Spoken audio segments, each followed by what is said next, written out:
ಹಲವು ರಾಜ್ಯಗಳಲ್ಲಿ ರಾಜ್ಯ ಸರ್ಕಾರಗಳು ಮಹಿಳೆಯರಿಗೆ ಹಲವು ಸೌಲಭ್ಯಗಳನ್ನು ನೀಡುತ್ತವೆ.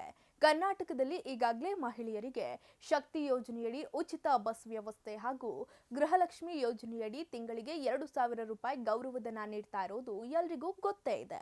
ಕರ್ನಾಟಕದ ಗ್ಯಾರಂಟಿ ಯೋಜನೆ ಯಶಸ್ಸನ್ನ ಕಂಡ ನಂತರ ಬೇರೆ ಬೇರೆ ರಾಜ್ಯಗಳಲ್ಲೂ ಚುನಾವಣಾ ಪೂರ್ವ ಕೆಲ ಗ್ಯಾರಂಟಿ ಯೋಜನೆಗಳನ್ನ ಆಡಳಿತಕ್ಕೆ ಬಂದ ಸರ್ಕಾರಗಳು ಜಾರಿಗೊಳಿಸಿವೆ.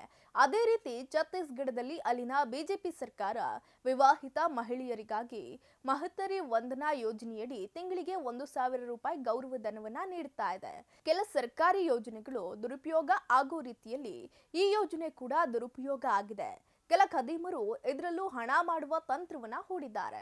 ಇದರ ಪರಿಣಾಮ ಬಾಲಿವುಡ್ ನಟಿ ಮಾಜಿ ನೀಲಿ ಚಿತ್ರಗಳ ತಾರೆ ಸನ್ನಿ ಲಿಯೋನ್ ಹೆಸರಲ್ಲೂ ಕೂಡ ಖಾತೆಯೊಂದನ್ನ ತೆರೆಯಲಾಗಿದ್ದು, ಪ್ರತಿ ತಿಂಗಳು ಈ ಖಾತೆಗೆ 1,000 ರೂಪಾಯಿಯಂತೆ ಡೆಪಾಸಿಟ್ ಆಗಿದೆ.